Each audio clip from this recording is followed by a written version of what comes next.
Bonsoir. Bienvenue à cette séance régulière du Conseil municipal de la Ville de Boisbriand, ce mardi 18 août 2020, à laquelle assistent les conseillers et conseillères suivants. M. François Côté, M. Éric Rémy, Mme Christine Gaudette, M. Jonathan Thibault, M. Daniel Caissard, Mme Karine Laramé, M. Jean-François Eck, Mme Laurie Doucet, sous la présidence de Mme Marlène Cordato, mairesse. Merci, Maître Ducharme. Bonsoir à tous. Merci d'être présents. Alors, avant de débuter, on va vous inviter à observer un moment de réflexion en mémoire des citoyens décédés au cours du dernier mois. Madame Anna Paula de Régo-Vital, le 16 juillet, à l'âge de 54 ans. Monsieur Luc Bilodeau, le 21 juillet, à l'âge de 55 ans. Madame Céline Goulet, le 22 juillet, à l'âge de 62 ans, ainsi que Monsieur André Martineau, le 30 juillet dernier, à l'âge de 77 ans.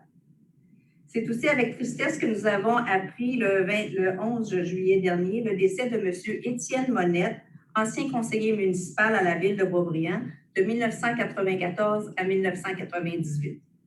Membre du 4e degré des Chevaliers de Colomb de l'Assemblée Conrad J. Chaumont, M. Monette a été élu grand chevalier des Chevaliers de Colomb du Conseil 2015 Sainte-Thérèse-Boisbriand en 85-87 et réélu en 2008.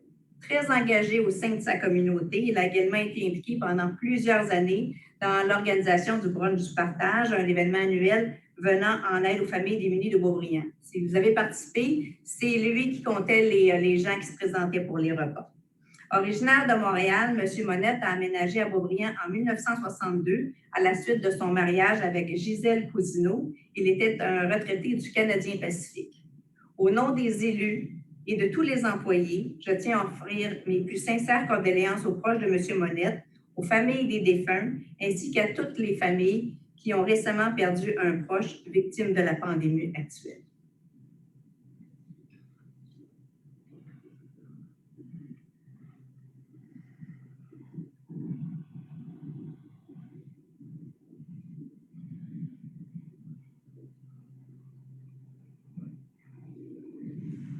Merci. Alors, nous allons débuter avec l'adoption de l'ordre du jour. Monsieur Côté? Oui, pour l'adoption de l'ordre du jour tel que présenté, je le propose. Alors, proposé par M. Côté, appuyé par M. Rémy? Oui, je l'appuie. Merci. Alors, nous allons débuter.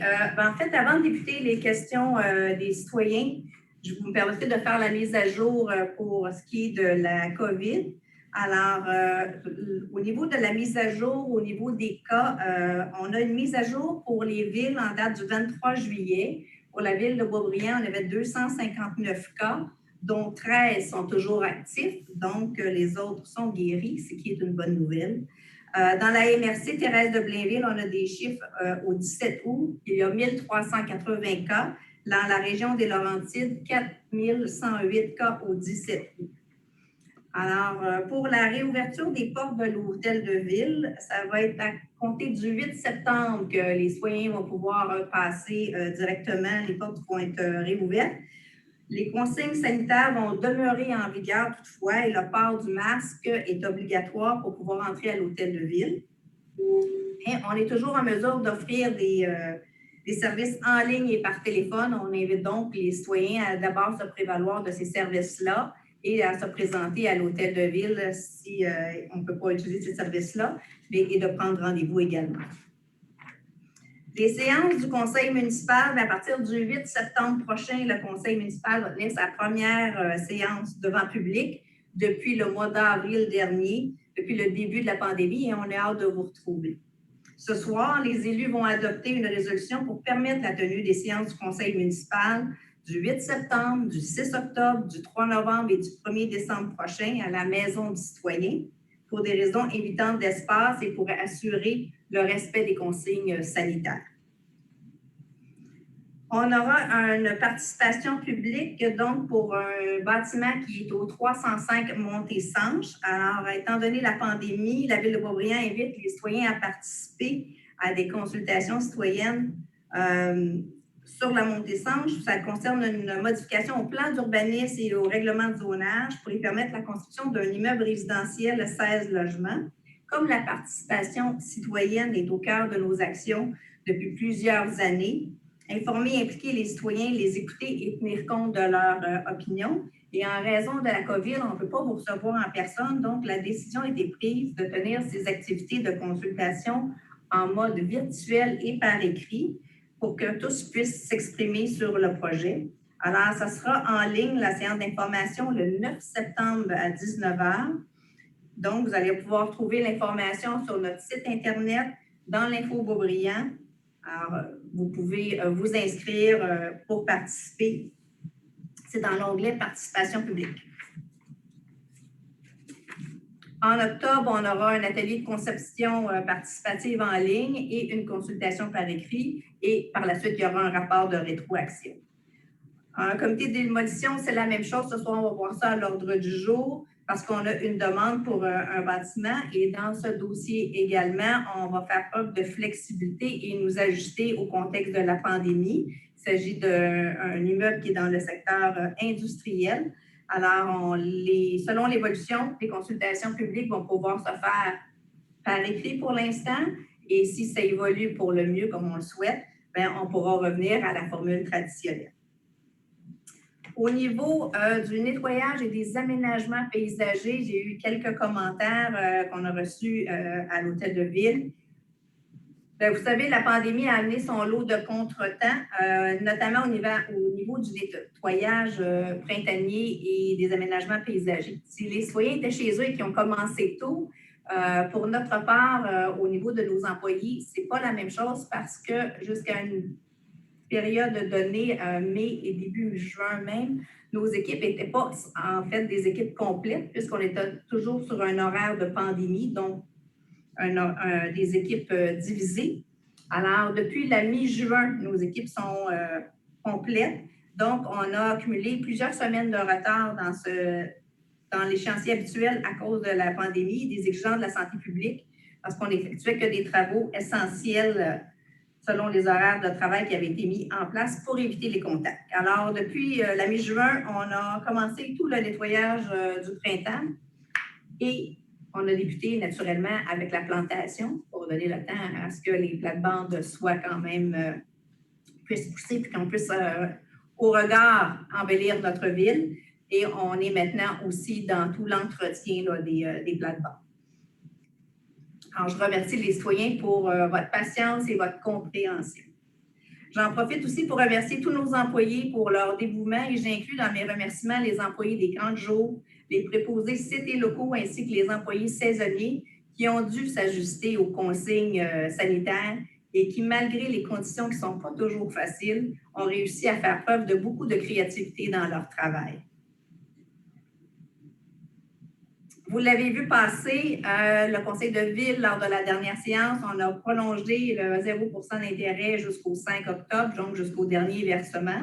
On a maintenu cette décision de suspendre le taux d'intérêt sur les taxes foncières et sur les droits impayés pour les mutations, parce qu'on pense que c'est important de donner la chance aux citoyens de passer à travers cette période qui est plus difficile.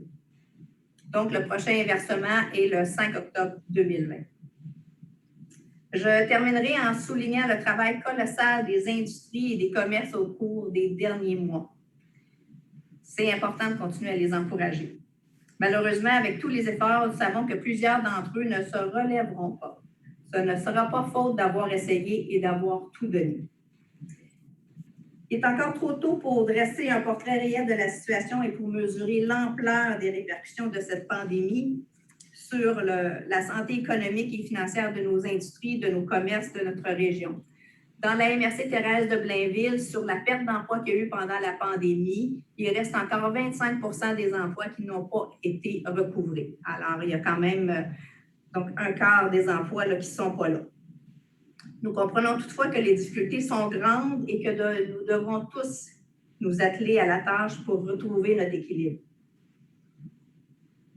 Sur une note positive, malgré de grandes incertitudes comme le financement du transport collectif, je peux vous assurer que la Ville de Beaubriand, grâce au travail rigoureux de tous les services, a réussi à garder le contrôle sur ses finances. La pandémie nous a ébranlés, comme tout le monde, mais nous, on a tenu bon et on va continuer de le faire. Je vous remercie de votre attention et surtout de votre précieuse collaboration. Continuez de prendre soin de vous et de vos proches. Merci. C'était la mise à jour COVID et on passerait maintenant à la période de questions des citoyens qu'on a reçues par courriel.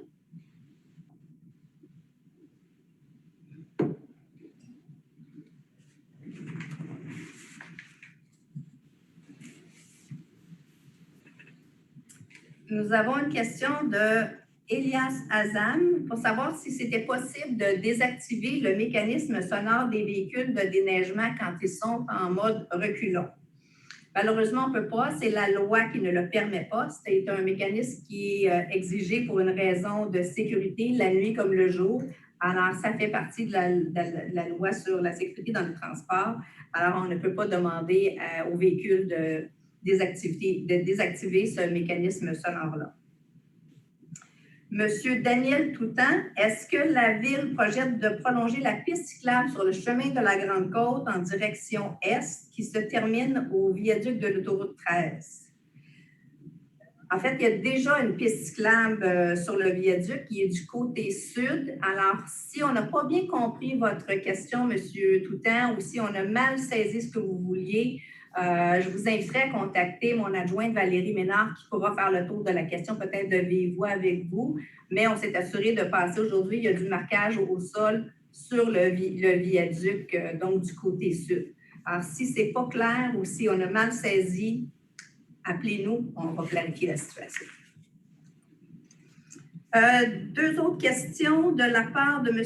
Amérique Saint-Marseille. D'abord, concernant la séance du conseil, bien, on ne pouvait pas tenir la séance du conseil au mois d'août à la Maison du citoyen. D'abord, parce que ça prenait une résolution de conseil pour déplacer les séances du conseil, puisqu'on le fait par avis public. Et d'autre part, la Maison du citoyen est actuellement occupée par les enfants du camp de jour. Alors, on ne peut pas installer le conseil de ville là. À partir de septembre, nous serons dans la Maison du citoyen pour les conseils de septembre, octobre, novembre et décembre.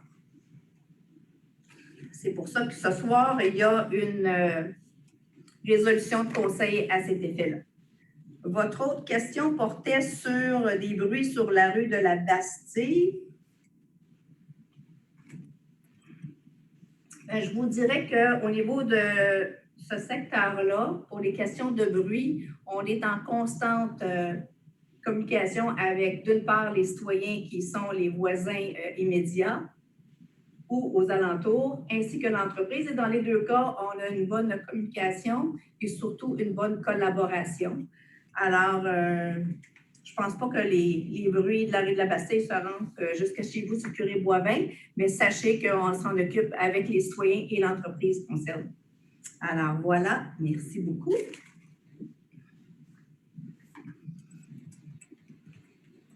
Alors, nous allons maintenant passer au point 3 pour les consultations écrites et les dépôts de certificats. M. Kayser et Mme Laramie. Oui. Donc, on parle de séance d'information. C'est consultation écrite et dépôt des certificats, consultation sur les projets de règlement suivants et prendre acte du dépôt par la greffière du certificat attestant la tenue de la consultation écrite du 23 juillet au 18 août 2020. En A, on parle du projet de règlement RV 1440-005, modifiant le règlement RV 1440 sur le plan d'urbanisme pour assurer sa conformité au schéma d'aménagement et de développement de la municipalité régionale de comté de Thérèse de Blainville, autrement dit la MRC, suite à l'entrée en vigueur de son règlement 19-01. Je vais vous laisser continuer, M. Kayser. On va toutes les déballer parce que ce que j'ai à raconter, en fait, ça englobe un peu tout ça. Donc, je vous laisse aller jusqu'au dernier. Il n'y a pas de problème.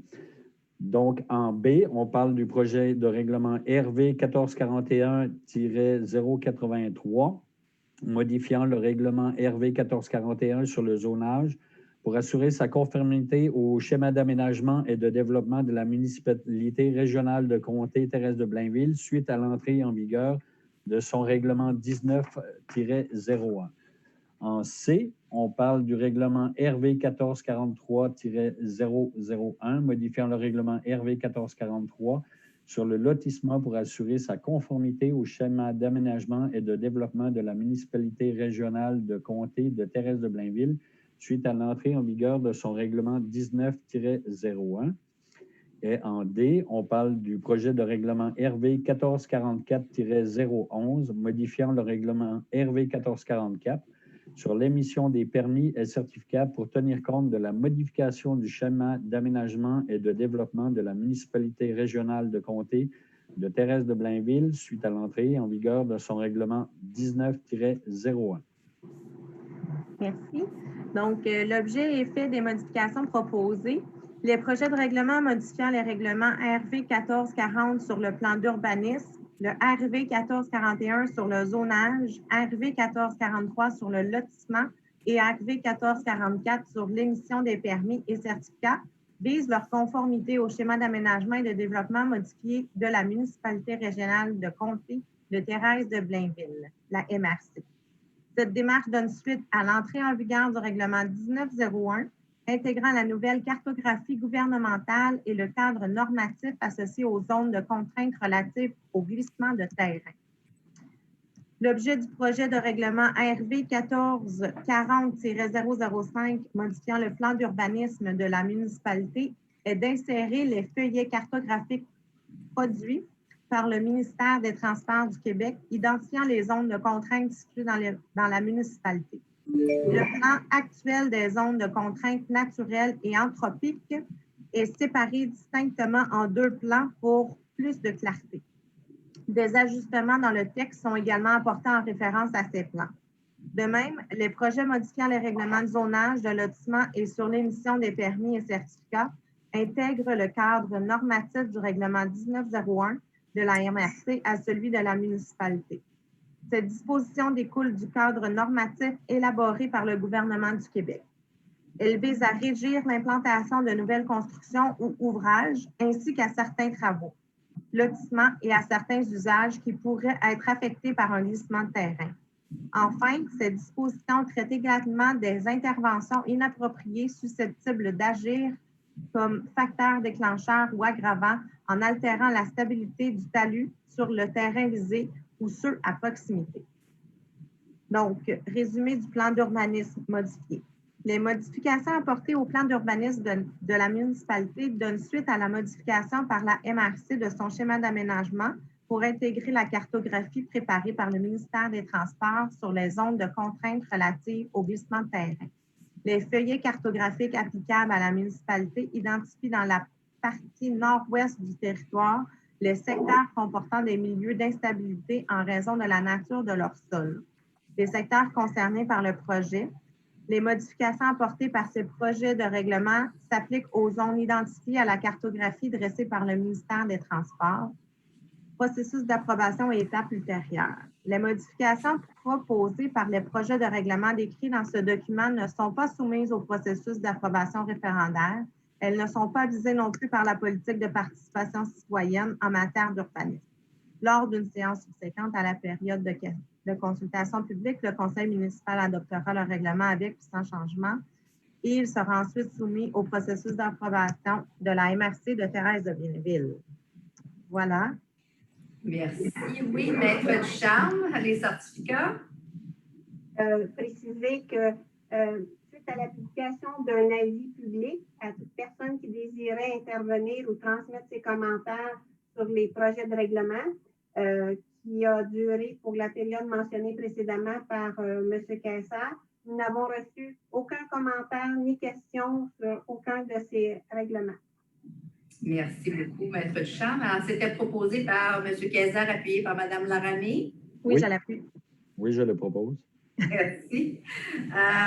Pour les citoyens, nous n'avons qu'une seule zone qui est identifiée. C'est une zone non construite et elle se trouve au nord du chemin de la Côte-Nord. Alors, donc, dans le schéma d'aménagement de la MRC Thérèse-de-Blainville, il y a d'autres zones. Nous, on a dû ajuster nos règlements pour être conformes au schéma d'aménagement modifié de la MRC Thérèse-de-Blainville. Alors, en 4, donc, on continue, M. Kayser, Mme Laramie, avec les demandes de dérogation mineure. Oui, tout à fait. Donc, au point 4, demande de dérogation mineure. On parle de la rue Jean-Claude Langlois, zone I3 482, dossier 1909 DM 386. C'est audition et décision sur la demande de dérogation mineure visant à réduire les marges avant, latérales et arrière entre le bâtiment et la ligne de l'eau. Je le propose.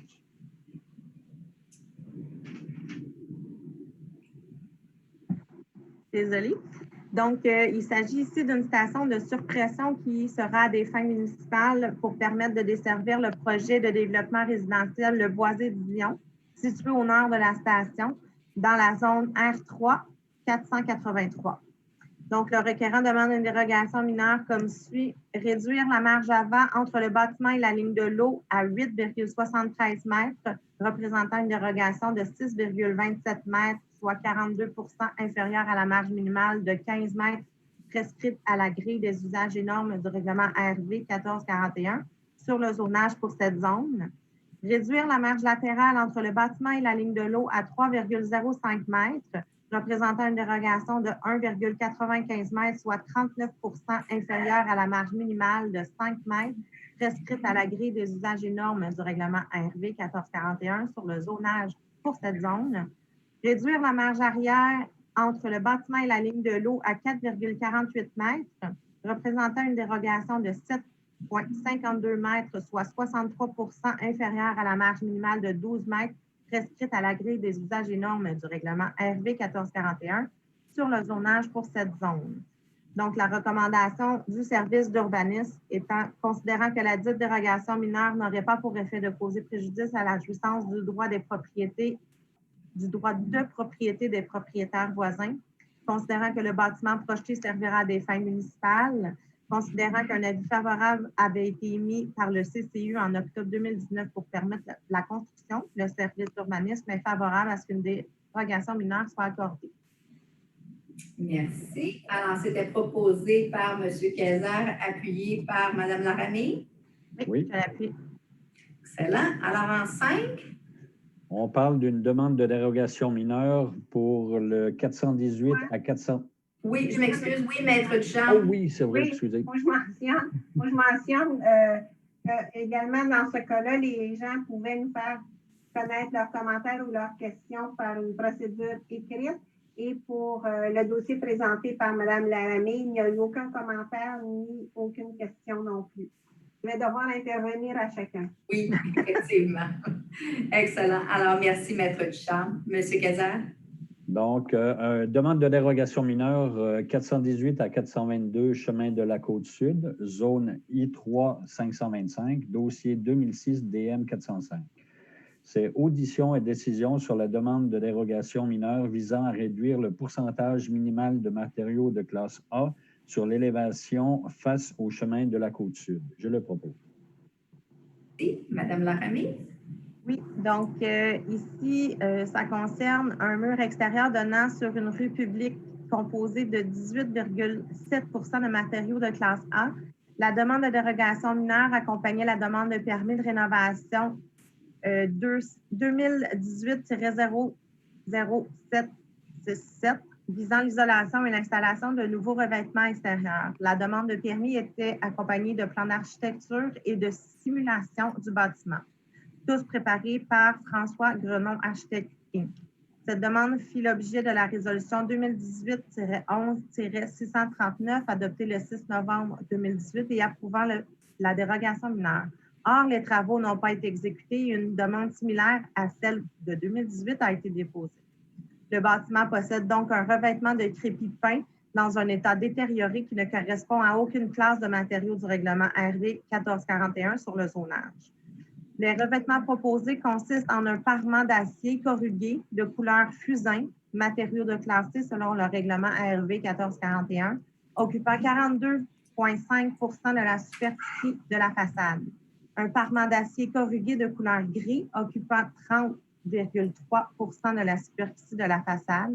Des panneaux de pierre vissés de couleur carbo, matériaux de classe A selon le règlement RV 1441, occupant 18,7 de la superficie de la façade, des panneaux de fibrociment de couleur fusain occupant 3,6 de la superficie de la façade, un parement d'acier corrugé de couleur blanche occupant 2,9 de la superficie de la façade, ainsi qu'un parement d'acier de couleur blanche occupant 2 de la superficie de la façade. Donc, le requérant demande une dérogation mineure comme suit. Réduire le pourcentage minimal de matériaux de classe A à 18,7 sur l'élévation donnant sur le chemin de la Grande Côte.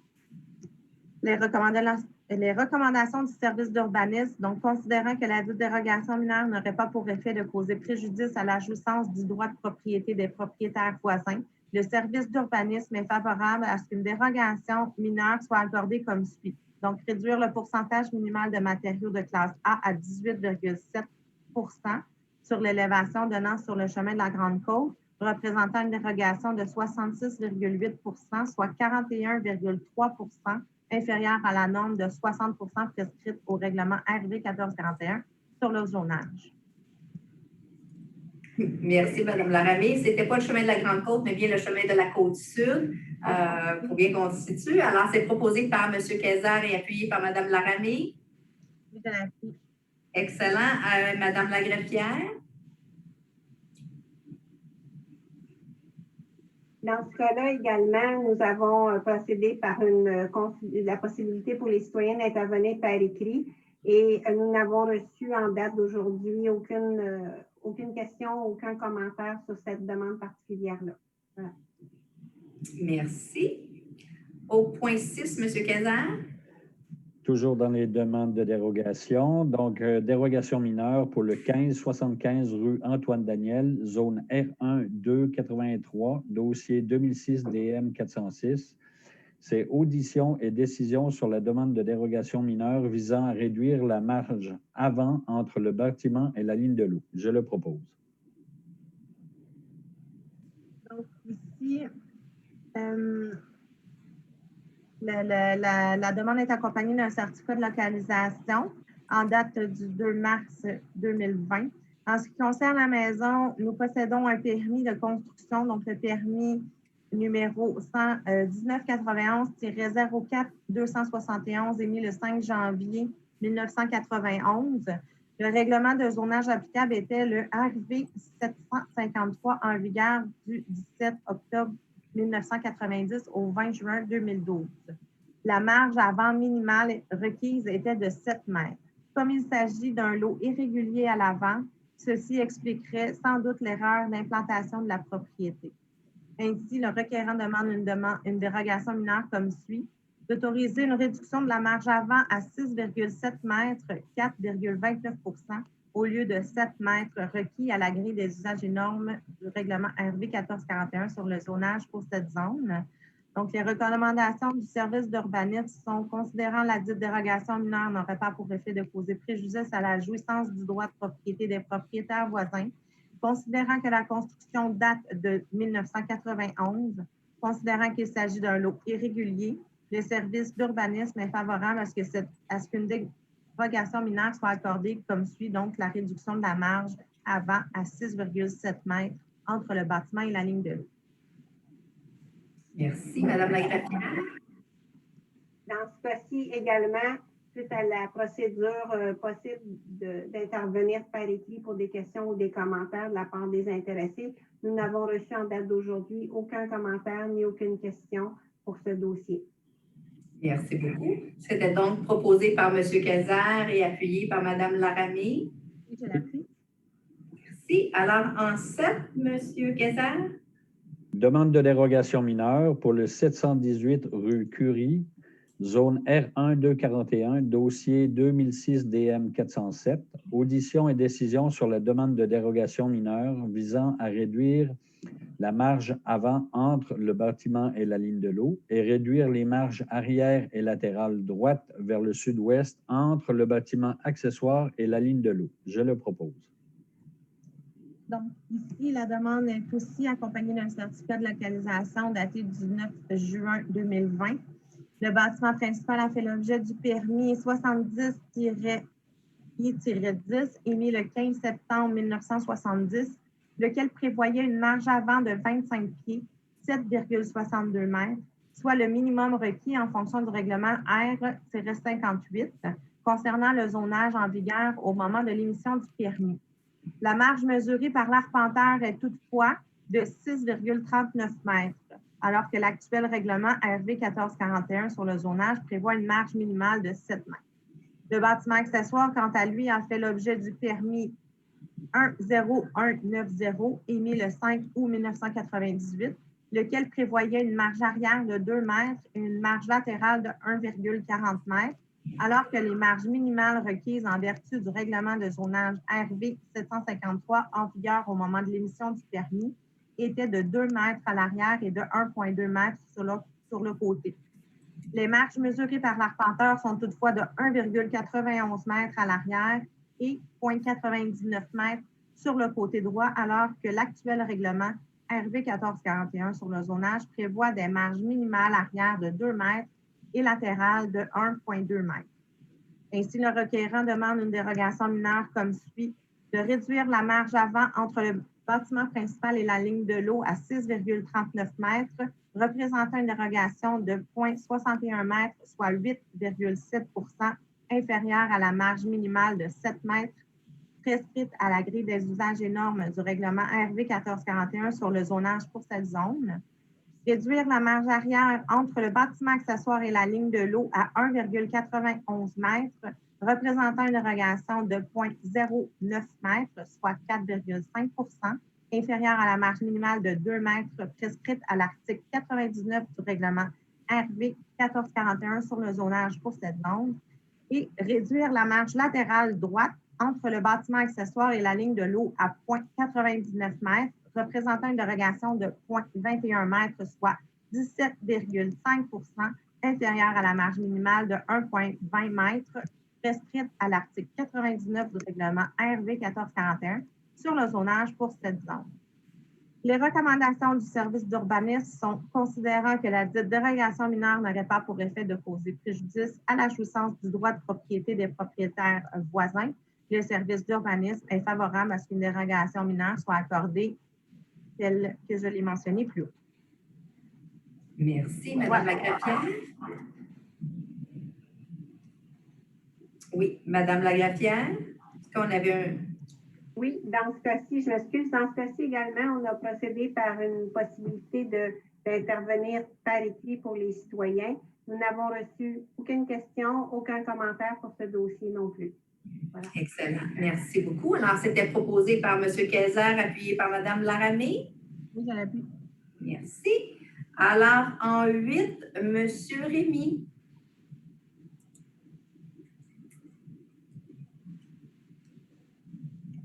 On ne vous entend pas, M. Rémy. Me voilà.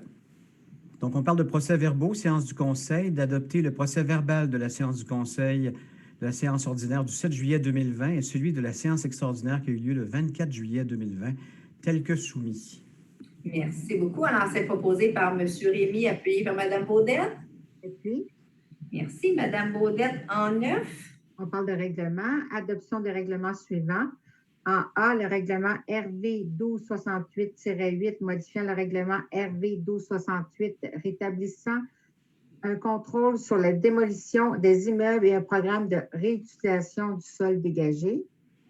Merci. Alors, c'est un règlement qui a pour objet de soustraire certains types de bâtiments à l'obligation d'obtenir une autorisation avant de procéder à leur démolition, dont un bâtiment vacant depuis plus de 3 ans, un bâtiment incendié ou endommagé ou détruit à plus de 50 suivant certaines conditions, naturellement. Ce règlement a aussi pour objet de soumettre toute demande de démolition de bâtiments d'intérêt patrimonial à cette autorisation et on introduit aussi une définition pour ce type de bâtiment. On a apporté une modification aussi à la suite du dépôt de projet pour corriger une référence. Alors, on remplace donc les mots « Code national du bâtiment » par « Code de construction du Québec ». En B. En B, règlement RV 1687 sur la vérification de l'optimisation des ressources par la Commission municipale du Québec.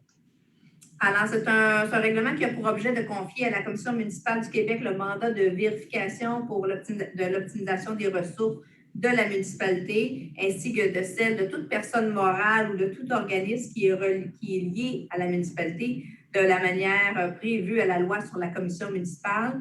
C'est une obligation pour toutes les villes de faire ça. Maintenant, on a le choix de passer soit par la commission municipale ou soit par une entreprise, un audit privé, donc une firme de comptable. Et la décision qui est prise lie la ville pour, en fait, on ne peut pas changer de décision. La ville a choisi d'aller avec la commission municipale. Alors, c'était proposé par Mme Baudette, appuyé par M. Thibault. Je l'appuie. Merci. M. Thibault, en 10, le dépôt des avis de motion. Donc, on tombe dans les dépôts et avis de motion. Donc, ces dépôts et avis de motion pour l'adoption future des règlements suivants. En A, le règlement RV 1440-005 qui modifie le RV 1440 sur le plan d'urbanisme pour assurer sa conformité au schéma d'aménagement et de développement de la municipalité régionale de comté de Thérèse de Bainville suite à l'entrée en vigueur de son règlement 1901. En B, le règlement RV 1441-83 qui modifie le règlement RV 1441 sur le zonage pour assurer sa conformité au schéma d'aménagement et de développement de la municipalité régionale de comté de Thérèse de Bainville suite à l'entrée en vigueur de son règlement 1901. En C, le règlement RV 1443-001 qui modifie le règlement 1443 sur le lotissement pour assurer sa conformité au schéma d'aménagement et de développement de la municipalité régionale du comté de Thérèse de Blainville suite à l'entrée en vigueur de son règlement 1901. En D, le règlement RV 1444-11 qui modifie le règlement RV 1444 sur l'émission des permis et certificats pour tenir compte de la modification du schéma d'aménagement et de développement de la municipalité régionale de comté de Thérèse de Bainville suite à l'entrée en vigueur de son règlement 1901. En E, le règlement RV 1680-1 qui modifie le règlement 1680 sur les districts électoraux. Et en F, le règlement RV 1688 sur le programme municipal d'aide financière complémentaire au programme Accès-Logis Québec de la Société d'habitation du Québec. Je donne les avis de motion. Merci, M. Thibault. Alors, en 11, M. Quézard. On rentre dans la section administration-finances. En A, c'est prendre acte du dépôt de la liste des autorisations de dépenses pour la période du 12 juin au 23 juillet 2020. Et en B, prendre acte du dépôt par la trésorière du sommaire mensuel des déboursés pour la période du 1er au 30 juin 2020. Je le propose. Merci. C'est proposé par M. Quézard, appuyé par Mme Laramée. Mme Laramée en 12. Donc, ici, émission d'obligation du 22 juillet 2020 au montant de 8 828 000 en acte du dépôt de l'adjudication par la trésorière de la vente d'obligations par soumission publique du 8 juillet 2020. Merci. Alors, c'est proposé par Mme Laramée, appuyé par M. Eck. Oui, je l'appuie. Merci. M. Eck en 13. On rentre dans la section soumission. Donc, en 13, on parle de soumission de services professionnels pour les plans et devis, ainsi que la surveillance dans le cadre des travaux de réfection de la glace 2 et des équipements de mécanique à l'aréna de la ville de Beaubriand. Le contrat 2020-1777, accusé-réception du procès-verbal d'ouverture des soumissions et adjudication du contrat. Maître Ducharme. Alors, suite à un appel d'offres public, la Ville a reçu 2 offres pour ce contrat et les soumissions ont été ouvertes. L'ouverture a eu lieu le 9 juillet dernier. Il s'agissait d'une soumission à 2 enveloppes, donc avec un comité de sélection. Nous avions les soumissionnaires Boutiette Parizeau Incorporé et 654-38 Canada Incorporé, faisant affaire sous la raison sociale de DWB Consultant. Et suite à l'analyse des soumissions par le comité de sélection, il vous est recommandé d'accepter l'offre de DWB Consultant au montant de 296 003,14 toutes taxes incluses. Celle-ci étant la seule soumission conforme reçue pour ce contrat 2020-1777. Merci. Alors, c'était proposé par M. Eck, appuyé par Mme Doucet. Merci. Mme Doucet en 14. Alors, toujours soumission, travaux d'ajout d'humidificateur à l'hôtel de ville de Boisbriand, contrat 2020-1763, accuser réception du procès verbal d'ouverture des soumissions, rejeter les soumissions reçues et autoriser le service du génie à reprendre le processus d'appel d'offres. Maître Ducharme. Alors, il s'agissait également d'un appel d'offres public pour lequel la Ville a reçu 5 offres pour ce contrat et l'ouverture des soumissions a eu lieu le 16 juillet dernier. Les soumissionnaires qui ont déposé des offres, il y en avait donc 93 13 83 29 Québec Inc., Tuyauterie Expert Incorporé, Gestion Septem Incorporé, Gilca Incorporé, 92 20 97 33 Québec Inc. Et suite à l'analyse des soumissions, elles se sont avérées irrecevables et c'est pourquoi il vous est recommandé de rejeter les soumissions reçues et d'autoriser le service du génie à retourner en appel d'offres. Merci, Maître Duchamp. Alors, c'est proposé par Mme Doucet, appuyé par M. Côté. Oui, je l'appuie. Merci. M. Côté, en 15. Séance du Conseil dans l'administration générale. Approuver la modification du lieu de la tenue des séances du Conseil municipal de septembre à décembre 2020. Je le propose. Alors, c'est proposé par M. Côté, appuyé par M. Rémy. Oui, j'appuie. M. Rémy, en 16. On parle de projet de la coopérative d'habitation Harmonie Rive-Gauche, excusez-moi. Engagement à verser une aide financière complémentaire, appropriation au surplus libre accumulé. Donc, s'engager à verser une aide financière complémentaire au projet de la coopérative d'habitation Harmonie Rive-Gauche et à assumer 10 % du coût du programme de supplément au loyer applicable au projet pour une durée de 5 ans. Merci. Alors, proposé par M. Rémy, appuyé par Mme Baudette. J'appuie. Mme Baudette, en 17.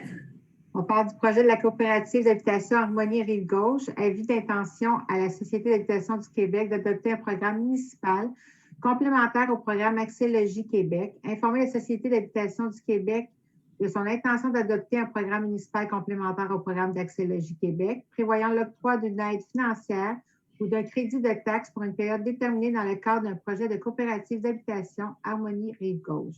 Je le propose. Alors, merci. C'est proposé par Mme Baudette, appuyé par M. Thibault. Je l'appuie. Très bien. Merci. Ce sont deux dossiers, en fait, qui sont travaillés depuis plusieurs années.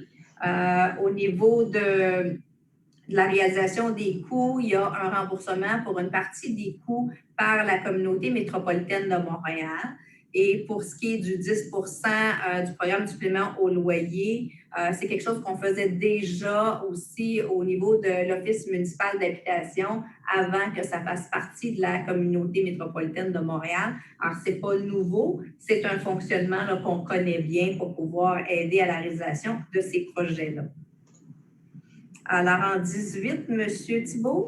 Oui, donc c'est encore le projet de la coopérative Habitation Harmonie Rive-Gauche et prolongation de délai. C'est de prolonger l'échéance du 31 août 2020 pour la vente du lot 5 073 141 du cadastre du Québec à la coopérative d'habitation Harmonie Rive-Gauche au 30 septembre 2020 et selon entente entre les parties.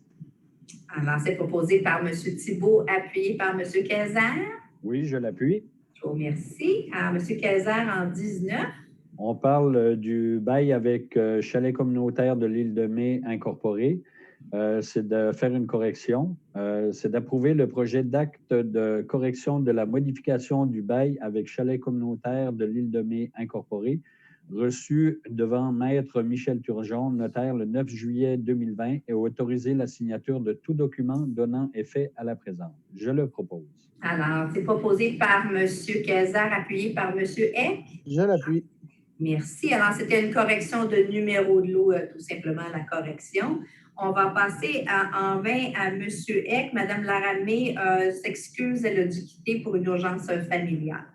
Alors, M. Eck, en 20. On parle de recommandations du Comité de la sécurité routière, c'est d'approuver les recommandations suivantes. Donc, en A, l'installation de 2 traverses piétonnières aux intersections de la rue Bette-à-la-Vie et de l'avenue Moïse, suivant les recommandations numéro 2020-CSR-05 du Comité de la sécurité routière en date du 10 juin 2020. En B, l'installation d'un passage piétonnier face au 310 Montésange conjointement avec la ville de Rosemère, suivant la recommandation numéro 2020-CSR-06 du Comité de la sécurité routière en date du 10 juin 2020. En C, c'est l'installation de 2 passages piétonniers sur le boulevard Châteauneuf, suivant la recommandation numéro 2020-CSR-07 du Comité de la sécurité routière en date du 30 juin 2020. En D, interdire le stationnement sur la rue de la Promenade à l'intersection de la Montée-Sange, suivant la recommandation 2020-CSR-08 du Comité de la sécurité routière en date du 10 juin 2020. En E, interdire le stationnement sur la rue Philippe, suivant la recommandation numéro 2020-CSR-09 du Comité de la sécurité routière en date du 10 juin 2020. En F, interdire le stationnement à l'entrée de la descente de bateau sur l'avenue des Mille-Îles, suivant la recommandation numéro 2020-CSR-10 du Comité de la sécurité routière en date du 10 juin 2020.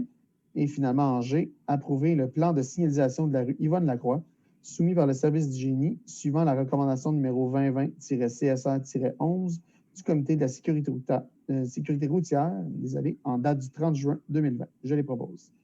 Alors, proposé par M. Eck, appuyé par Mme Doucet. J'appuie. Merci, Mme Doucet, en 21.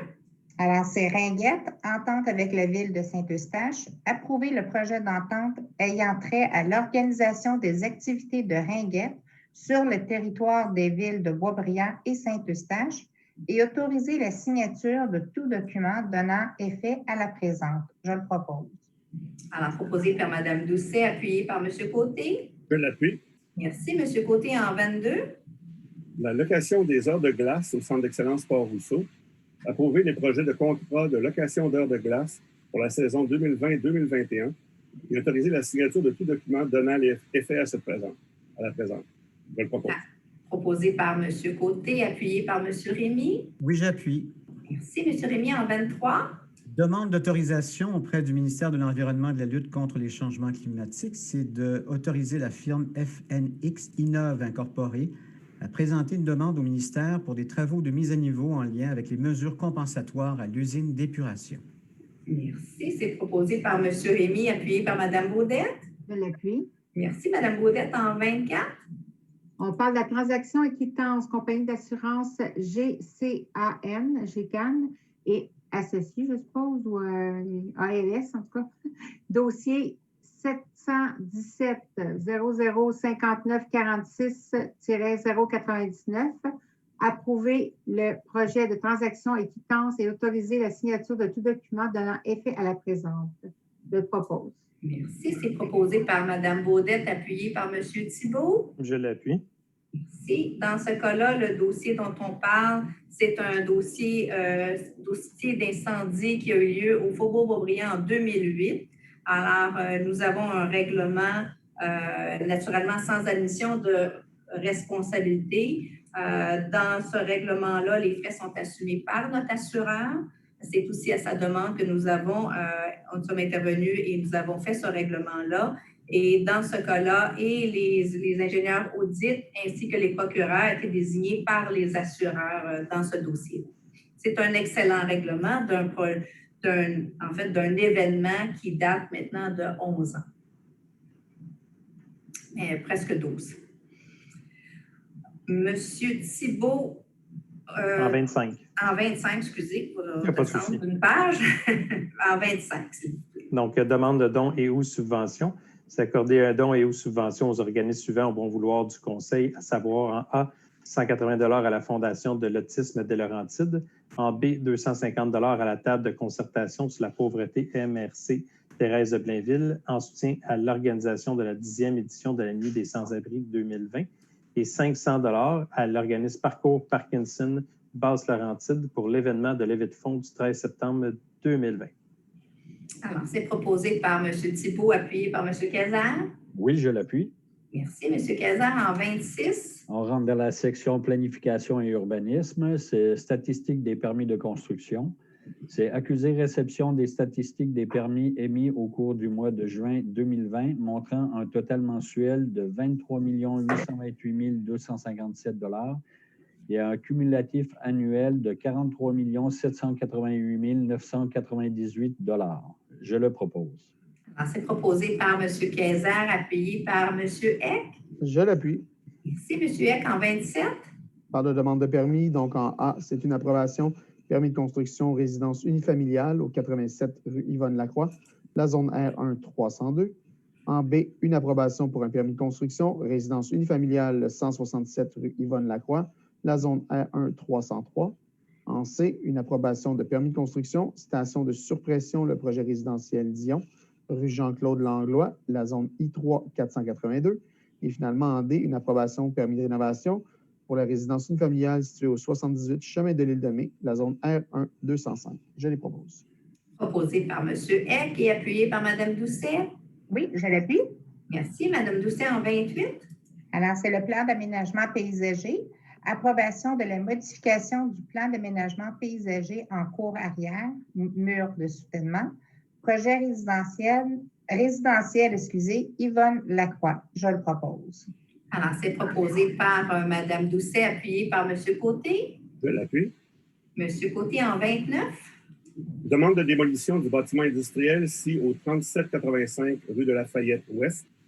Remplacer les démarches prévues au règlement RV-1268, établissement un contrôle sur la démolition des immeubles et un programme de réutilisation du sol dégagé par celle prévue à l'arrêté numéro 2020-049 du ministère de la Santé et des Services sociaux en date du 4 juillet 2020. Je le propose.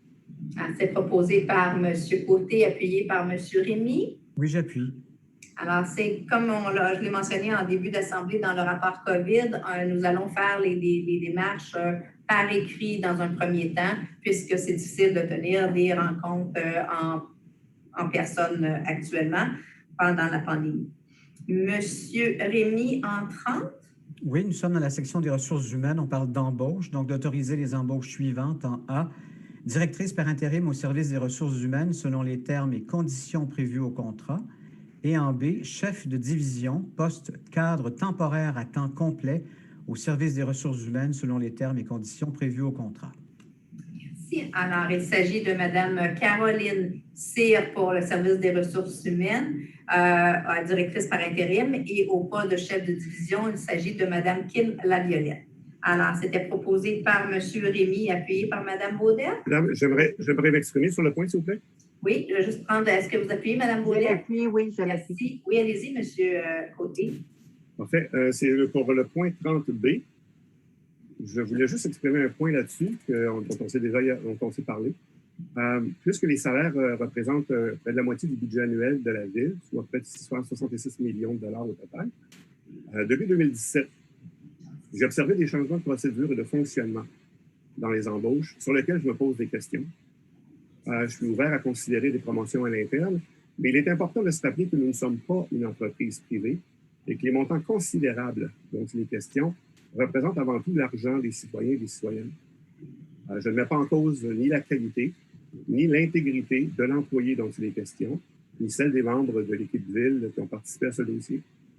Cependant, dans le cas de personnel cadre, dont les salaires représentent jusqu'à 2 fois et 2 fois et demi le salaire moyen des citoyens de notre ville, je suis déçu qu'à nouveau, il n'y a pas eu d'affichage du poste afin de vérifier la présence d'autres candidatures, d'obtenir des résultats comparatifs des tests, d'être capable de voir les CV et tout ça.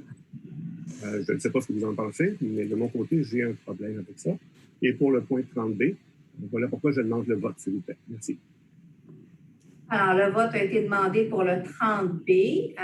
Quels sont ceux qui sont en faveur du 30B, donc de l'embauche de Mme Kim Laviolette, au chef de division poste cadre temporaire à temps complet? Alors, en faveur, en défaveur, M. Côté. Alors, voilà, c'est fait.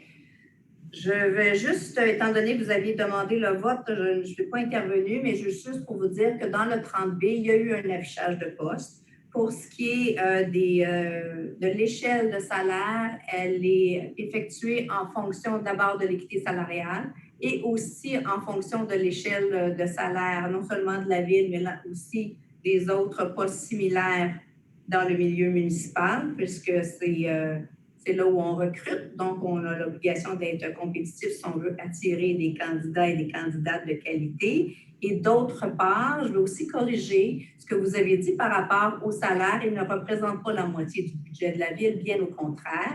Je vous ramènerai au budget municipal. Regardez votre budget, regardez les chiffres. On est dans le tiers du budget, mais pas la moitié du budget. Et ça, c'est comme ça depuis quelques années. Alors, voilà pour le point 30. Alors, au point 31, Mme Baudette. En 31, on parle de lettre d'entente avec le syndicat canadien de la fonction publique. Approuver le projet de lettre d'entente suivant. En A, la lettre numéro 62 ayant trait au poste de la Cour municipale du service juridique et greffe. Je le propose. Alors, c'est proposé par Mme Baudette, appuyé par M. Thibault. Je l'appuie. Alors, donc, c'est suite à la refonte qu'on a fait à ce service-là, suite au départ d'une employée pour la retraite et à la promotion d'une autre employée. Donc, nous avons redéfini certaines tâches. Alors, voilà ce qui met fin à la séance du Conseil. On va passer maintenant au niveau des communications. J'ai quelques communications à vous transmettre.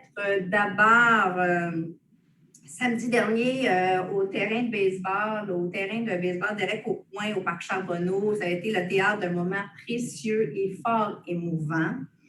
Celui où le grand Derek a procédé au lancer protocolaire du match Atome A qui opposait l'équipe de Beaubriand à l'équipe de Termode, le BLRT, les Filions Lorraine Rosemère Terrebonne-Ouest. Et le receveur était son fils Dawson qui jouait sur le terrain qui porte le nom de son père pour la première fois. En fait, c'était l'unique match de la saison sur lequel les deux équipes s'affrontaient. C'était un moment très touchant. Les Spartiates, donc notre équipe Beaubriand-Sainte-Thérèse, ont profité de ce match pour rendre hommage à Derek à titre de premier joueur de Beaubriand à être intronisé au Temple de la renommée de RDS, de Baseball Québec. Je remercie l'Association de baseball des Spartiates Beaubriand-Sainte-Thérèse et surtout son président Pierre Frichette qui a eu cette idée-là d'avoir permis cet événement qui va rester gravé à jamais dans le cœur du petit Dawson, mais aussi dans celui de son père et dans le nôtre. Je peux vous dire qu'on était tous émus d'être là, sur ce terrain-là. Il y a peu d'occasions dans lesquelles on aurait pu réaliser ça, puisque Dawson est à Atome A cette année. Qui sait si l'an prochain sera toujours Atome et l'année d'après, c'est Moustique, donc ne jouera plus sur ce terrain-là. Donc, l'occasion était belle de souligner ça et d'avoir Derek faire le lancer pour son fils. Il faut dire que c'était très touchant. Derek a fait bien rayonner la ville de Beaubriand partout dans sa carrière, non seulement dans le baseball, mais aussi c'est un homme très généreux qui a aussi assumé la présidence d'honneur de notre collègue de sang durant quelques années et il a mis toute son énergie et son cœur dans ce travail-là. Et chaque fois qu'il fait quelque chose, c'est toujours avec générosité. Alors, c'était important pour nous de souligner ça et c'était vraiment un beau moment.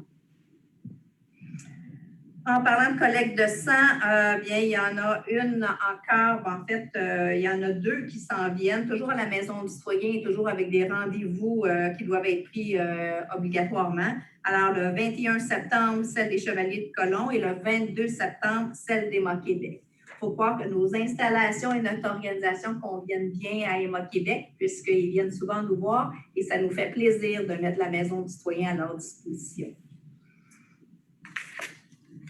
Des GB, vous ne savez pas ce que c'est encore des GB, mais ce sont c'est à mi-chemin entre le scooter et une trottinette. Et la ville de Beaubriand a bonifié son parc de véhicules électriques avec l'acquisition de ces 4 Mobipods. Ils sont conçus et sont fabriqués au Québec. Pour nous, c'est un pas de plus vers la mobilité durable. C'est l'électrification des transports qui est toujours notre objectif prioritaire. C'est une façon pour nous aussi d'innover et de transformer l'utilisation des énergies fossiles. Et nos employés font partie intégrante de ce changement puisque ce sont eux les utilisateurs de tous ces véhicules électriques. Ce projet d'acquisition-là, c'est le fruit d'une première collaboration qu'on a faite avec IVO, qui est un organisme à but non lucratif qui vise, dont le mandat vise à accompagner les municipalités dans le déploiement de solutions innovantes. Un peu comme notre consultant, mais c'est un organisme sans but lucratif. On est membre de cet organisme depuis le début de l'année seulement et on veut poursuivre l'optimisation de nos déplacements en implantant de nouvelles technologies sur notre territoire. Et ça, ce n'est que le début. Et le fait qu'il soit utilisé par nos préventionnistes, on trouve que c'est plus facile l'interaction avec les jeunes et les moins jeunes puisqu'ils ne sont pas dans un véhicule ou même sur un vélo. Mais ça attire déjà l'attention et le contact et la discussion se fait beaucoup plus facilement avec les citoyens et les jeunes dans les parcs. Alors, c'est une belle innovation de la part de la Ville et du service de loisirs. Au niveau du Wi-Fi, la Ville de Boisbriand a bonifié son offre du réseau Wi-Fi public. Maintenant, les citoyens peuvent profiter d'un réseau Wi-Fi au parc René Lévesque. C'est accessible à partir, naturellement, là, portable, tablette, téléphone. Les gens peuvent se connecter au réseau Internet qui est déjà aussi installé ailleurs dans les autres sites municipaux. Donc, on ajoute ce parc-là, la Maison du citoyen, la bibliothèque municipale, le centre culturel, l'aréna. Et dans les parcs, il y a les parcs Charbonneau, Pèlerin, Régional et maintenant René Lévesque. On va finir par faire le tour de tous nos parcs. La journée avec l'Association du véhicule électrique du Québec, on aura une journée d'information, exposition sur les voitures électriques le 12 septembre prochain de 9h à 4h dans le stationnement de l'Hôtel de Ville. C'est organisé par l'Association des véhicules électriques du Québec. Il y aura plusieurs voitures électriques qui seront exposées sur place avec leurs propriétaires qui vont pouvoir répondre aux questions des visiteurs. La Ville va en profiter pour faire découvrir aux résidents son parc municipal de véhicules électriques. Les gens vont devoir prendre rendez-vous parce qu'on va s'assurer de répondre aux critères de la santé publique, donc sur le nombre de personnes présentes et sur la distanciation. Alors, ça serait important de prendre rendez-vous pour pouvoir assister. Île de Mai, île Maurice, il y a des travaux sous les ponts qui sont faits par le ministère du Transport du Québec qui procède actuellement à des travaux d'entretien. Les travaux sont réalisés de nuit et se poursuivront jusqu'au 20 août, donc c'est une journée de plus. Ces travaux sont exécutés à l'aide d'une passerelle, donc ça nécessite la fermeture des ponts de 22h à 5h30. Les résidents des deux îles ont été avisés. Alors, naturellement, on demande la collaboration de tous pour limiter leur déplacement durant cette période. Et si vous avez besoin de plus d'informations, vous pouvez communiquer avec le ministère des Transports du Québec au 511. Pour ma part, je veux aussi remercier le service des travaux publics qui a procédé à l'entretien de nos bancs de parc qu'on voit partout sur le territoire. Ils les ont revernis et ça rehausse l'image de notre ville avant et après est incroyable. Donc, je veux les remercier. Mais l'ensemble de nos employés sur le territoire, comme je l'ai fait un peu plus tôt en parlant des employés saisonniers, mais l'ensemble de nos employés, parce que tout le monde travaille dans des conditions différentes actuellement et tout le monde réussit quand même à répondre à l'ensemble de ses obligations. Donc, je veux remercier l'ensemble de notre personnel, autant nos employés sur le terrain que nos employés à l'Hôtel de Ville et dans les divers bâtiments, ainsi que nos directeurs municipaux et la direction générale, naturellement, puisqu'on est en préparation là, déjà des étapes pour le prochain budget municipal. Donc, je sais que c'est beaucoup de travail. On a commencé de bon pied. On a été arrêté assez brutalement au printemps.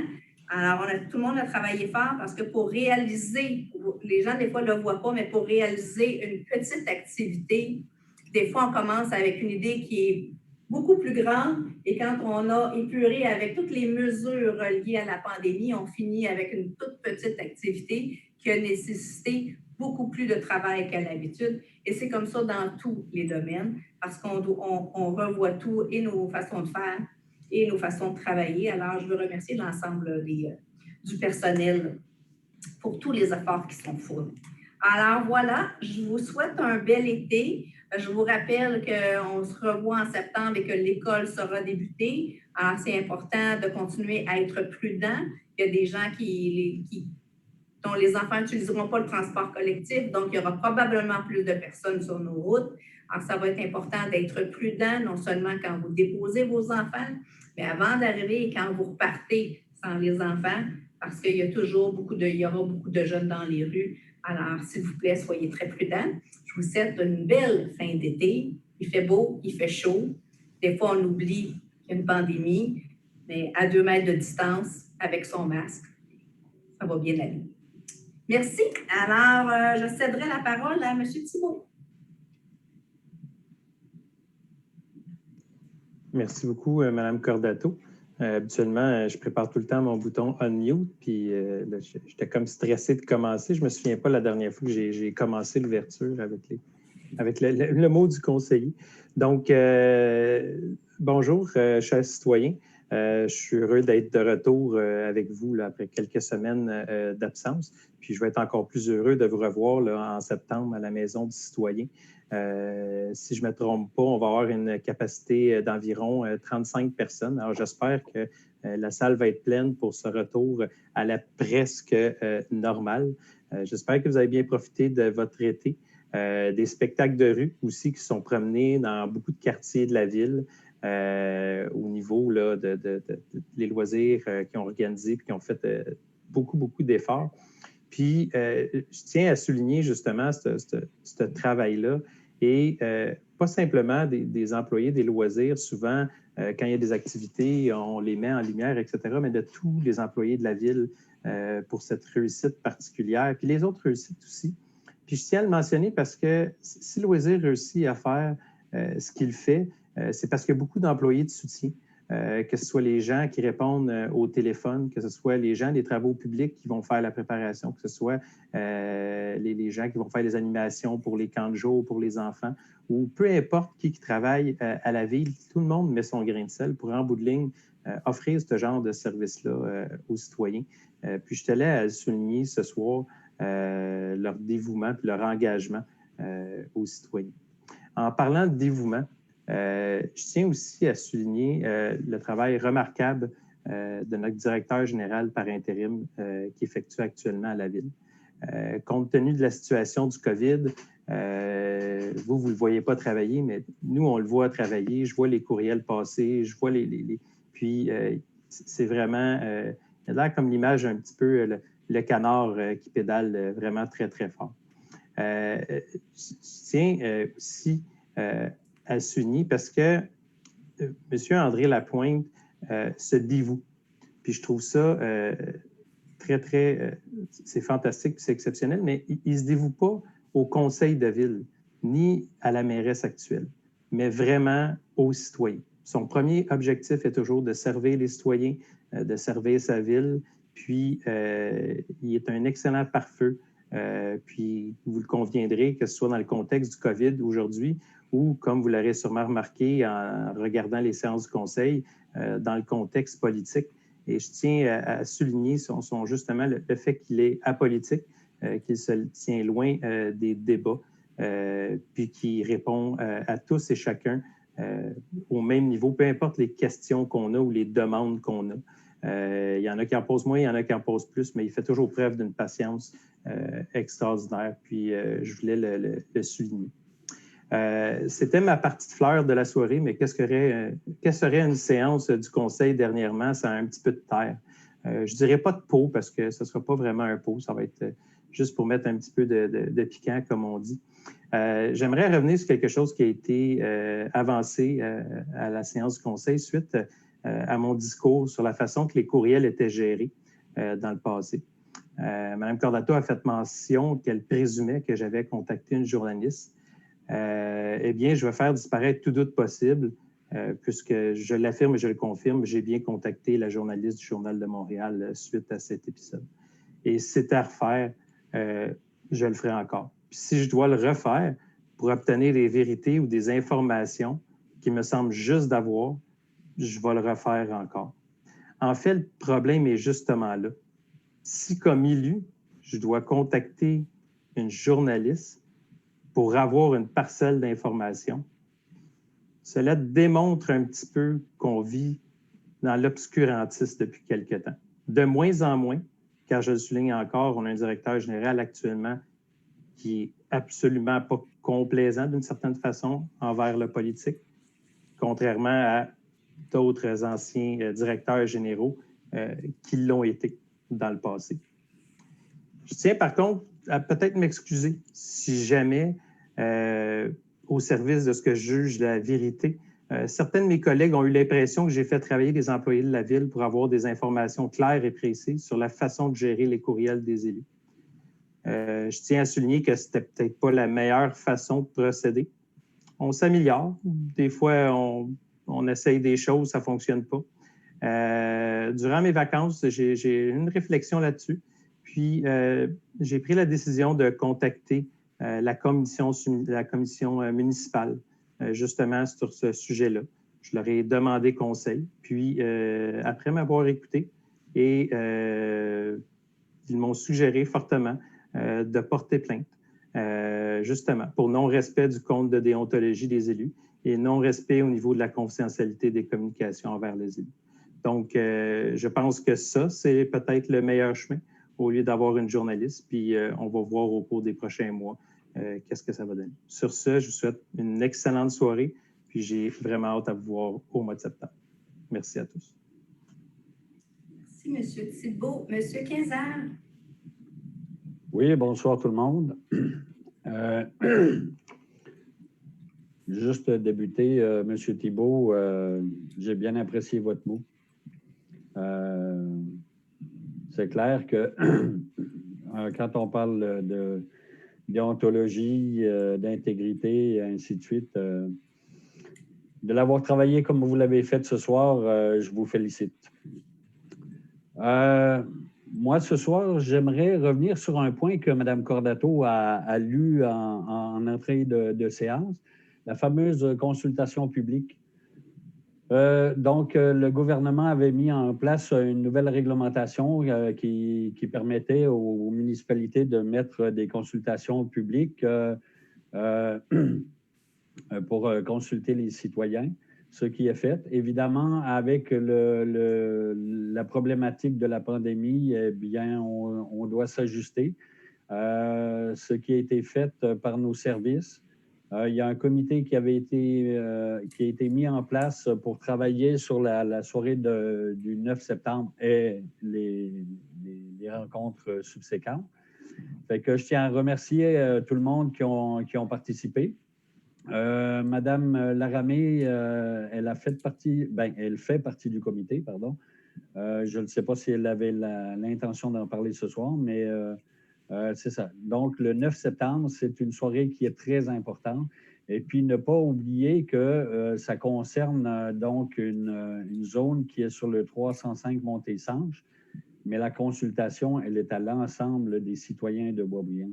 Nos services ont avisé personnellement les personnes qui sont en zone contiguë et j'ai hâte de voir ce que ça va donner.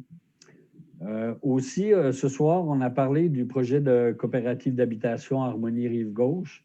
Pour ne pas le nommer, c'est l'ancien Club Aramis qui va changer de vocation, évidemment, avec une belle construction. Et puis, le nom le dit bien, ils vont être en harmonie aussi bien avec le style architectural qu'ils proposent et évidemment avec les voisins. Donc, j'ai hâte de voir parce que, comme l'a dit Mme Cordato, c'est un projet de longue haleine et on en voit enfin l'aboutissement. Je terminerai pour dire que je me joins quand même à Mme la mairesse par rapport à ces mises en garde. Il faut faire vraiment très, très attention. On le voit en Europe, ça commence à déferler par rapport à la deuxième vague. Je souhaite ardemment et fortement qu'on n'ait pas à le vivre ici au Québec. On a eu des mesures qui ont été mises en place. Donc, le retour à l'école par rapport aux enfants et tout, la sécurité des enfants, évidemment, faire attention à la distanciation et ainsi de suite. Fait que moi, c'est tout ce que j'avais à vous dire. Je veux vous souhaiter une très belle soirée. Et puis, on se revoit le 8 septembre à la Maison du Citoyen. Merci. Bonsoir. Merci, M. Kayser. M. Eck? Bonsoir à tous. J'espère que vous allez bien. Je serai très court ce soir. De toute façon, on se revoit dans pas long. On va se revoir même, on va être en personne à la Maison du Citoyen. Je veux vous souhaiter une belle fin d'été. Je veux féliciter aussi tous les citoyens de Beaubriand qui sont toujours aux aguets, qui suivent les règles, les recommandations du gouvernement.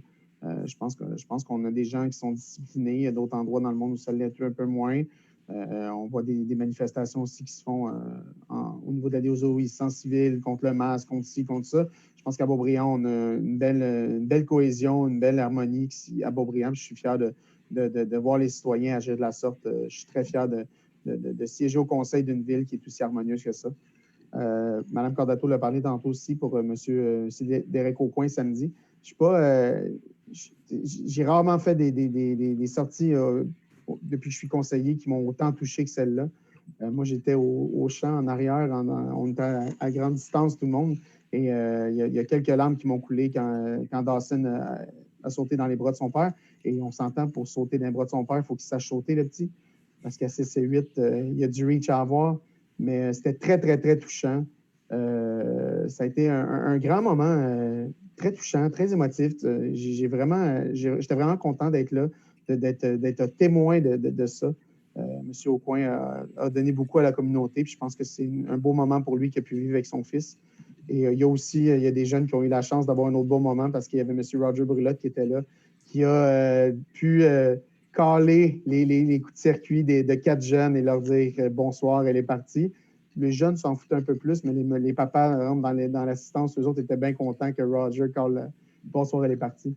Donc, c'est tout pour ma part. Si j'ai un seul conseil, une seule demande, continuez d'encourager vos commerces locaux, continuez d'encourager votre détaillant du coin, votre restaurant préféré du coin. Essayez d'acheter le moins possible de l'extérieur. On va essayer d'être un peu plus protectionniste de notre économie. Mme Cordato en a parlé, encore 25 des emplois dans la MRC qui ne sont pas comblés, qui ne sont pas retournés au travail. Il y a des entreprises qui ont de la difficulté. Je côtoie plusieurs entrepreneurs. Il y en a qui trouvent ça dur et les programmes d'aide vont se terminer à un moment donné, mais eux vont vouloir continuer. Donc, continuez à les encourager. Je pense que c'est une des plus belles choses que vous pourriez faire pour nos entrepreneurs si on veut avoir un beau milieu entrepreneurial dans notre belle ville de Beaubriand. Donc, je vous remercie tout le monde. On se revoit bientôt en personne à la Maison du Citoyen. Bonne soirée. Merci, M. Eck. Mme Doucet. Oui, alors bonsoir tout le monde. Merci de nous suivre en conférence vidéo. Alors, pour ma part, ce soir, je voulais juste faire un petit retour.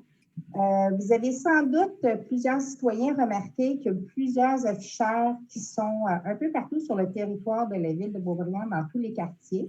Il y a également des styles de signalisation. Alors, je vous l'avais déjà expliqué, c'est un appareil qu'on met sur un poteau qui indique le nombre de voitures qui passent et la vitesse à laquelle ils passent et circulent.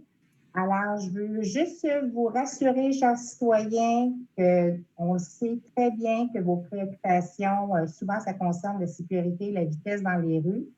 Et à titre de présidente du comité de sécurité routière, nous travaillons très fort. Monsieur Côté fait également partie de ce comité-là.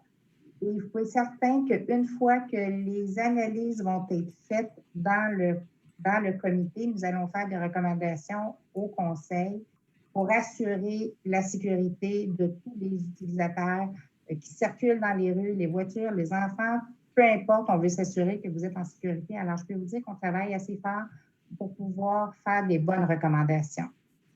Également, on parle toujours de la COVID, mais on tient aussi à souligner des événements comme les anniversaires de mariage. Vous savez que ça fait déjà plusieurs années que nous soulignons les anniversaires de 50, 55, 60. On a déjà eu un 65, je crois, une fois. Alors, cet événement, nous aimerions beaucoup pouvoir l'avoir cet automne. Il n'y a pas de date qui a été fixée. Par contre, vous pouvez quand même vous enregistrer, vous inscrire auprès de Karine Hamel au 450-435-1954 au poste 222. C'est certain qu'on va vous tenir informé de tous les développements. Et pour ma part, bien, je vous souhaite des belles heures de baignade, de bicyclette avec vos jeunes avant que l'école reprenne le cours. Et sur ma part, bien, on se revoit dans 2 semaines. Passez une belle soirée. Merci de votre attention. Merci, Mme Doucet. Monsieur Côté. Bonjour, désolé. Alors, bonjour à tout le monde qui nous écoute présentement, évidemment pas dans la salle parce qu'il n'y en a plus, mais évidemment par téléprésence. Je suis très content de pouvoir justement vous parler encore aujourd'hui. Je vais commencer par les choses un peu plus légères. Encore une fois, comme l'a dit Mme Doucet, au niveau de la sécurité routière, selon le scénario qui sera finalement mis en place par le gouvernement, il faut se rappeler que les jeunes du primaire, secondaire et les autres vont bientôt recommencer et qu'on va les voir de plus en plus dans nos rues. Donc, je vous invite à la vigilance. Surtout que là, malheureusement, on a passé la période où les journées se rallongent et se raccourcissent. Et je tiens tout particulièrement, pour en avoir rencontré énormément dans le dernier 2 mois et demi, 3 mois, à féliciter les parents, les grands-parents, les oncles et les tantes, également les responsables d'activités estivales, qu'elles soient municipales ou au niveau des équipes privées, qui ont déployé justement des efforts fantastiques pour tenir nos jeunes occupés, de bonne humeur et en sécurité. À toutes ces équipes-là, à tous ces parents et ces membres de famille-là, je vous félicite et je vous remercie. Je tiens également, comme on l'a mentionné tantôt, à féliciter les employés de la Ville qui ont dû faire face à toute une panoplie de changements dans les derniers mois. Certains qui ont été dus au COVID, certains qui étaient dus aux changements opérationnels qui ont été mis en place et auxquels il a fallu qu'ils s'adaptent très rapidement. Félicitations encore une fois et lâchez pas. Pour ce qui est de EMA Québec, comme on l'a mentionné, au mois de septembre, il va y avoir justement des collectes mobiles dans notre belle ville. Mais entre-temps, au mois d'août, le 24 août, il y en a une à Blainville. Et le 31 août et le 1er septembre, il va y en avoir une également à Sainte-Thérèse, ceux qui ne veulent pas attendre.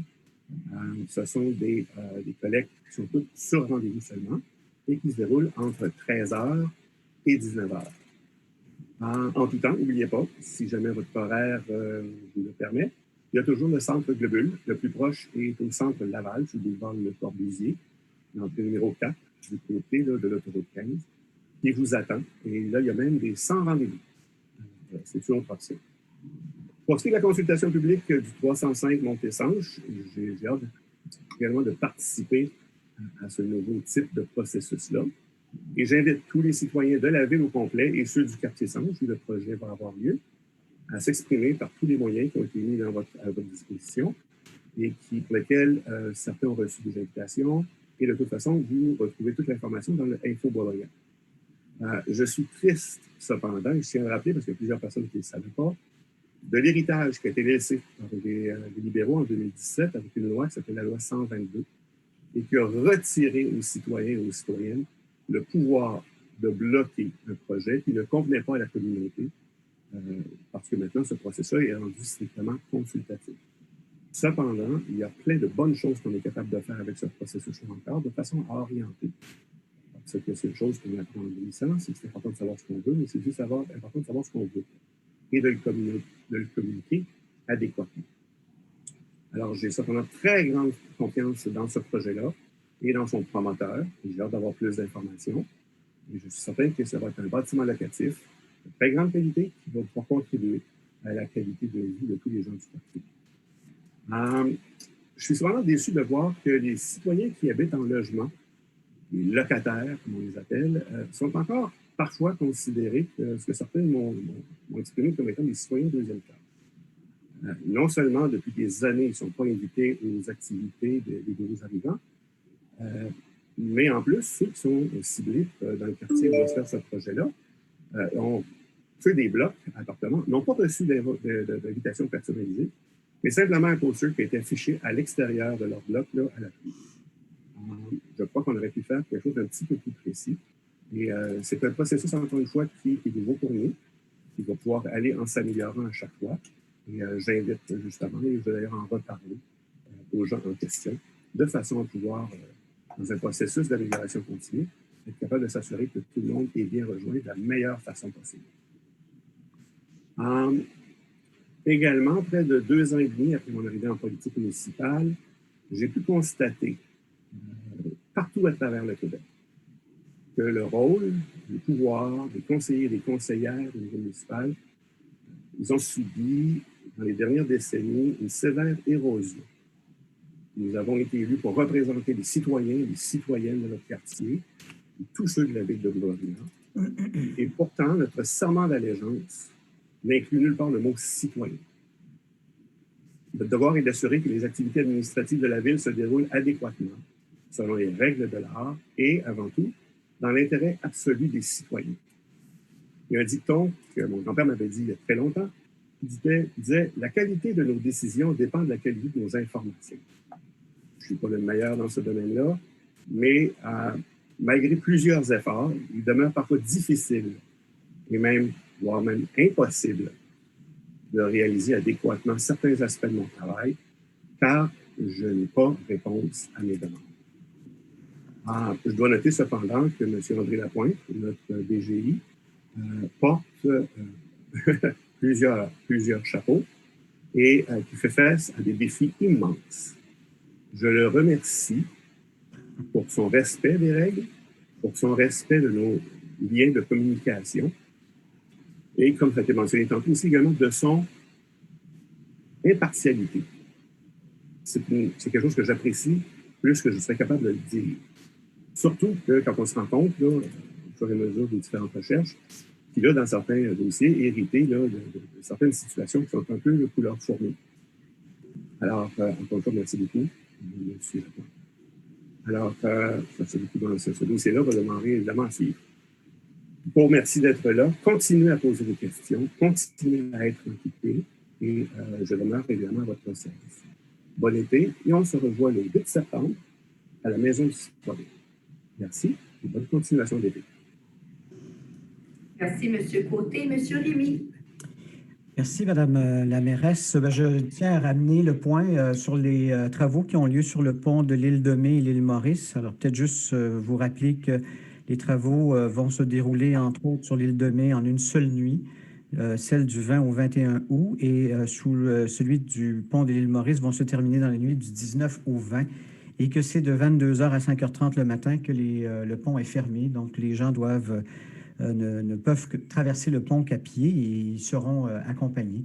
Donc, les gens sont un peu habitués. Hein? C'est un processus qui revient assez régulièrement, mais je veux quand même le mentionner.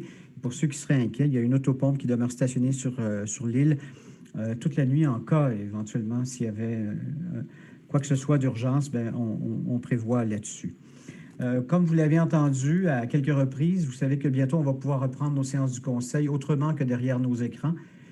Est-ce que ça va améliorer nos échanges? Je l'espère grandement, parce que vous qui nous avez élus devez sûrement être bien tannés de voir des échanges empreints d'animosité, d'allusion et d'accusations qui ne font qu'assombrir le climat qui est déjà pas mal alourdi à cause de la pandémie. Je nous crois capables de nous élever au-dessus de nos différends et de nos opinions divergentes pour le bien de nos citoyens et citoyennes qui en ont déjà plein les bras. Et je demande en passant respectueusement à nos collègues indépendants de se joindre à nous, les membres du ralliement des citoyens de Boisbriand, afin que nous puissions terminer tous ensemble notre mandat de façon positive, constructive et unie, afin d'affronter des défis, trouver des solutions inédites, innovantes et inspirantes, afin d'assurer à nos citoyens, afin de rassurer nos citoyens et surtout aussi à assurer la pérennité de notre ville et venir à bout de cette crise qui est bien plus importante que nos visées politiques. Et là, j'envoie ce message-là, bien sûr, à ceux qui ont des visées politiques. Vous les avez sûrement un peu décodés au cours des mots des conseillers. Alors, faisons en sorte de faire partie de la solution plutôt que d'être le problème. En passant, je veux me joindre encore à nouveau à tous ceux qui regrettent le départ de M. Monette. C'est un monsieur qui était très coloré, très attachant. Il va nous manquer, de même qu'à tous ces citoyens que nous avons mentionnés en début de séance du Conseil, qui sont décédés à des âges très précoces, 52, 55, 62 ans. Écoutez, c'est terrible. On est de tout cœur avec vous et je vous souhaite une bonne fin d'été, mais surtout de vous revoir peut-être en personne à la Maison du Citoyen pour notre prochaine séance du Conseil. Merci de nous avoir regardés et continuez d'être en contact avec nous. Merci, M. Rémy. Madame Baudette. Bonsoir. En effet, sur ça, M. Rémy, je suis tout à fait d'accord avec vous. C'était touchant et perturbant d'avoir les âges des gens qui nous ont quittés. Pas que jamais un bon moment pour nous quitter, mais disons que c'était pas mal dans notre gamme d'âge. Mes pensées vont vraiment à toutes les familles. Monsieur Monette, ben, moi, quand je pense, je ne peux pas y penser autrement qu'en souriant. Je veux dire qu'on a plusieurs années de branche du partage avec lui en collaboration. Puis si les gens sont vraiment de le placer, là, c'était le grand monsieur, parce que sa corpulence, sa grandeur et son humour était vraiment quelque chose de particulier. Fait que oui, il va nous manquer lors des prochains événements. Pour ma part, ben, moi, je vais vous parler, vous êtes rentrée des classes, on parle du service d'entraide Le Relais qui, présentement, fait leur campagne pour la cueillette de fournitures scolaires. Normalement, il y avait un petit kiosque le dernier beau lundi de l'été pour aider à faire des dons où est-ce que vous pouviez déposer. Là, la pharmacie Népris sur Grande Côte a généreusement permis que les gens puissent remettre leurs dons là et il y a aussi la bibliothèque qui ramasse vos dons. Si vous regardez l'Info Boisbriand, certains on l'a tous reçu avec notre Publisac, mais non. Je sais que parfois, c'est certains comme moi, peut-être qui prennent le Publisac, puis certaines semaines l'ouvrent, certaines semaines ne l'ouvrent pas.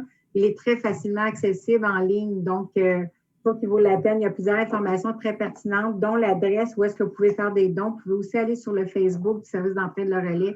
Toutes les informations sont là. Je vois mon collègue Jean-François Eck qui doit penser aux bières et saucisses qu'il a oublié de formuler, qu'il n'a pas mentionné. Je ne pense pas me tromper, il y a peut-être un petit grain de sa part à lui dans cette campagne-là. En tout cas, je sais qu'il y en avait dans le passé, un petit. Donc, c'est aussi le temps. Normalement, l'année passée, il avait fait un premier événement, bière et saucisses, qui était excellent, qu'on avait apprécié beaucoup et qui, à cause de la COVID, ne pourra pas se tenir, mais ils ont innové en faisant des paniers que vous pouvez commander. Vous pouvez aller en ligne, les commander. Il va y avoir de la livraison. Il y a un choix avec livraison ou sans livraison. Vous pouvez aller les chercher. Je pense qu'ils ont 200 paniers maximum, mais c'est pour leur campagne de financement. Donc, il ne faudrait pas hésiter à faire votre commande. Moi, j'ai fait la mienne. Je vous dirais, de la façon qu'on m'a l'expliqué, il y a un petit panier, 4 bières, des saucisses, en tout cas pour 2 personnes. Je vois mon collègue qui fait oui, donc je suis correcte. Puis des légumes et tout. Fait que ça vous permet vraiment de faire un petit souper, pas vous casser la tête. C'est comme si vous auriez pris peut-être été encouragé à nos restaurants dans le Faubourg avec un apporté. Là, vous allez vous le faire cuire, mais c'est parfait. Le barbecue va être encore ouvert au mois de septembre. Donc, je vous encouragerais à faire votre part, puis en même temps, bien, c'est une petite gâterie. Puis si c'est la même qualité qu'on avait l'année passée, les saucisses, moi, je ne suis pas une fan de saucisses et je peux vous dire qu'elles étaient excellentes. Je ne suis pas une fan de bière et j'ai apprécié aussi la carte qu'il y avait. Donc, je vous encourage fortement. Toutes les informations sont sur le site Facebook du service d'entraide Le Relais. Ils ont peut-être une page aussi, là, mais je ne veux pas me tromper, mais je pense que la majorité d'entre nous, on a le Facebook, donc je vous encouragerais à les encourager à ne pas hésiter à faire votre don. Dernière petite parenthèse, parce que j'ai ouvert mon Info Boisbriand, j'ai vu que notre régie de police, peut-être que ça avait passé puis je ne me suis pas rendu compte, mais on fait une application pour aider les parents. Ça s'appelle Contrat parent-enfant pour l'utilisation du cellulaire. Ça vous permet d'ouvrir la discussion et ça se télécharge directement sur la page. Peut-être que Mme Corrado pourra venir en complément, là, peut-être plus au courant des petits détails. Mais c'est un contrat qui vous permet de parler des règles, de l'importance de certaines règles quand on a un cellulaire, pour s'assurer de ne pas se mettre dans le trouble. Donc, je trouvais que c'était une belle occasion de discuter, d'échanger, surtout que là, ils recommencent l'école. Certains vont voir même peut-être un nouveau pour ceux qui en ont déjà. Bien, ça se bargaine, on fait une entente, un nouveau cellulaire, puis on fait une petite entente pour s'assurer que tout le monde a bien compris les règles. Fait que sur ça, moi aussi, je vous souhaite une bonne soirée, profitez des belles journées qui nous restent et on se retrouve dans pas long. Donc, à bientôt. Bonne fin de soirée. Merci, Mme Baudette. Alors, c'est le temps de terminer la séance et de se revoir le 8 septembre prochain. Il va faire encore beau et on sera là pour vous voir en personne à la Maison du Citoyen. Soyez-y nombreux, on vous y attend. Vous nous avez manqué depuis le mois d'avril. Alors, on a hâte tous de vous revoir. Alors, au 8 septembre, ça prendrait quelqu'un pour lever l'Assemblée, M. Rémy, puis Mme Doucet. Je vous remercie beaucoup. Bonne fin de soirée à tous. Bonne fin de soirée à tous.